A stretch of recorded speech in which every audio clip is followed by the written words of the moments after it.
Today we will see how to use the Fast Fourier Transform, or FFT for short, to modify sound signals.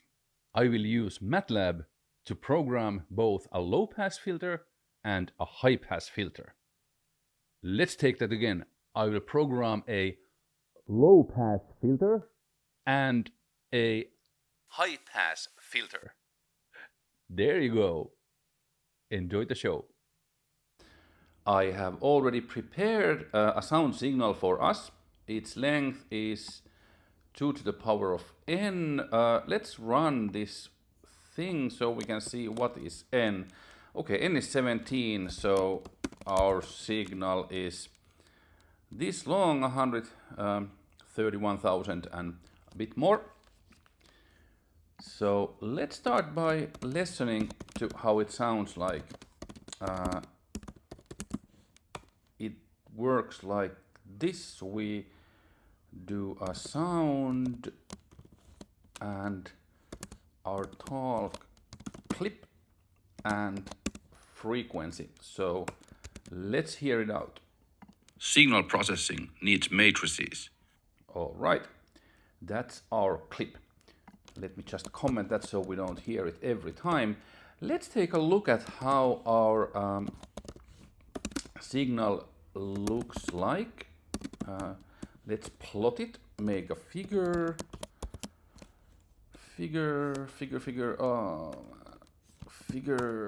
clear, and then plot our tall clip. And let's limit the axis from 1 to 2 to the power of n, like this. Okay, let's run this. There's our clip as a plot, and the next step would be to see how its Fourier transform looks like.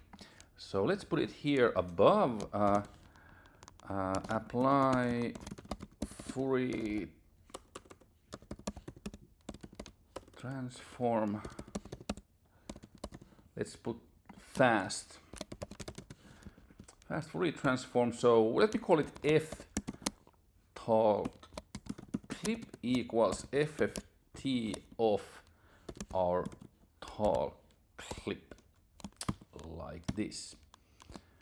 And let's add it to the same plot here. So this is subplot 2, 1, 1. Then we do another subplot 2, 1, 2. And let's plot here the FFT. However, we want to plot the absolute value because this is a complex valued function.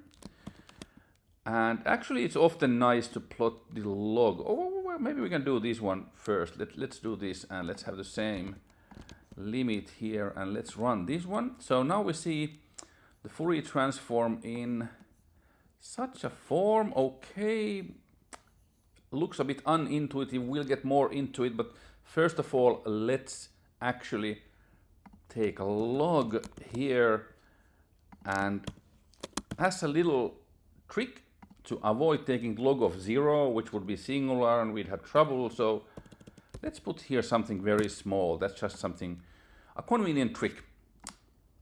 Okay, there we have it. Seems to be still something weird maybe. Why is the shape like this? There's another trick. Let's add here FFT shift. FFT shift like this, and all right. So what we see here now is the low frequencies are now in the middle, and on the left and to the right we have higher and higher frequencies. And as this is a log scale, you see the higher frequencies are going down in intensity, and the low frequencies in the middle are the strongest ones. But before we go any further, it's maybe good to understand what is this FFT shift. Okay, we want to understand how the FFT shift works And where is the low frequency content in the FFT vector? Note that in this video, we will only consider signals whose length is a power of 2. To illustrate that, let's take a short vector. So here n is 3, so we have a signal of length 8, which is 2 to the power 3, and we have numbers from 0 up to 2 to the power 3 minus 1. The first thing is to realize that we can divide this into 2 halves in the middle, and we will be dealing with these 2 halves by switching them and modifying a bit. So we want to switch these two. This is the FFT shift actually. So let me shift the places of these two, and now we will further manipulate the blue part a little bit. So instead of 4, 5, 6, 7, we make this run from -4 to -1. So there are equally many elements in these two vectors. We'll just replace the 4 to 7 with by the -4 to -1 like this. So then we have a list of numbers like that, and 0 means the low frequency. So you see there's on the left in the Matlab convention of using FFT, we'll have a chunk of half the length of 2 to the n, so it's 2 to the power n minus 1. Finally, to make coordinates like we will in a minute, I will divide all these numbers by 4. So then we see these grid points in the interval from -1 to 1, never really reaching +1, but getting kind of close to it. These would be the coordinates we'll be using in the next computation. To make this absolutely clear, let's do the same thing for n equals 4. So now we have a signal numbering going from 0 up to 15, which is 2 to the power 4 minus 1. That's 15. We divide into half. Again, we are switching these two. This is what FFT shift is doing. Switching these two halves, we get this. And again, the left side, the blue side, we will renumber. Instead of going from 8 to 15, it will go from -8 to -1. Like this. Again, the 0 frequency is marked in red, which you can reach by kind of going halfway first and then +1. That's where the 0 frequency is located. And again here, to make the coordinates, I'll divide these numbers by 8. So we get these numbers, again, kind of a grid in the interval from -1 to +1, never quite reaching +1.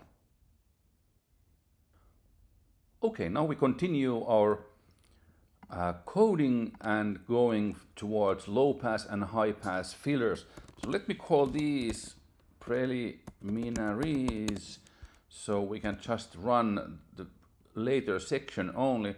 So this is what we had before, and now we do some filtering. And for those we need coordinates, just as we did for the short vectors.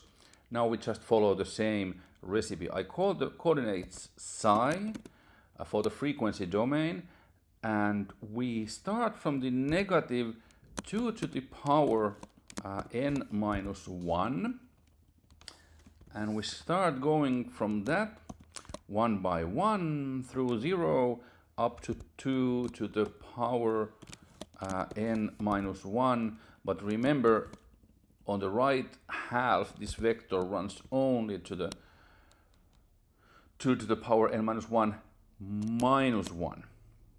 All right, that's our vector, and we needed to divide by this number to make these coordinates between -1 and 1, never quite reaching +1.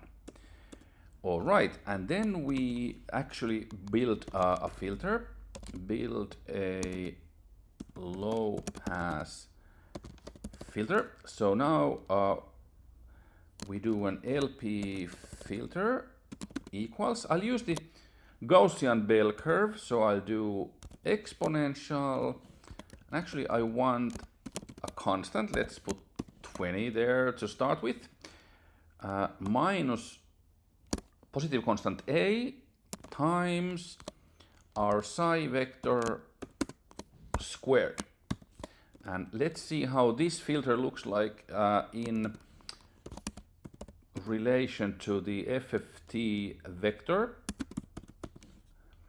So let's do another figure, clear it, and let's first do the FFT here. We can take from here this one, but actually this time we plot it with psi vector. Let's first see how this one looks like. Okay, there is our FFT. Second plot we want is the low pass filter. So this is the second one, and we plot psi and our LP filter. Let's see how this looks like. All right, I want to see it a little bit better. Let's put it with a stronger line. All right, so here's our filter. The idea would be to multiply the frequency content with this filter so that it only leaves the high frequencies here in the middle. This is still pretty wide, so actually I want to increase the A here. Let's put it to 500, and then you see, okay, now we have already a more narrow thing, only keeping the lowest frequencies. I think we'll make it even a little bit more narrow like that. Okay, so how do we apply the filter? So now I want our talk clip low pass filtered. And how does this work?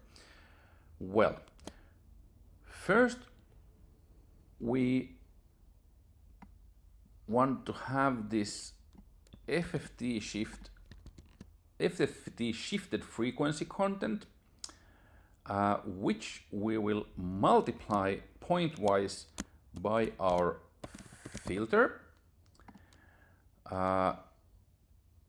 Now this result is still in the shifted form, so we want to do another FFT shift to bring it back to the like usual FFT format, and now we do the inverse FFT applied to this whole shebang.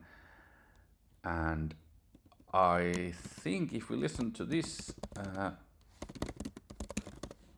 we should hear a muffled sound where high frequencies have been removed. So we have here talk clip. Oh, this should be talk. This one and this frequency. And okay, let's hear it out. Signal processing needs matrices. Well, as you can hear, we have removed the high frequencies by applying the filter we see in this image. Now, actually, we also want to do a high pass filter, which kind of keeps everything else except this one. So let's build a high pass filter. And now high pass filter just simply equals 1 minus our low pass filter. Like this, and we can take a look at that one as well. Here, like that. And let's apply both filters. So we have this high pass, and we want to hear out. Let's say, let's listen to all of our clips. Let's do the original. Is it called original? No, it's just, I guess it's just talk clip. Okay. This is the original one. This is low pass, this is high pass. And actually we need to put a pause of 3 seconds here between these, otherwise Matlab will do something silly. So anyway, so let's hear them out. Signal processing needs matrices. Signal processing needs matrices. Signal processing needs matrices. Okay, we have managed to implement both a low pass filter and a high pass filter in Matlab, and you will find these codes in a location which I will put in the video description. I hope you found the video helpful. Is there something more you would like to know about FFTs or other tools of applied math? If you do, let me know in the comments. Also, I will put all the code and data used in this video behind the link you will find in the video description. See you in the next video.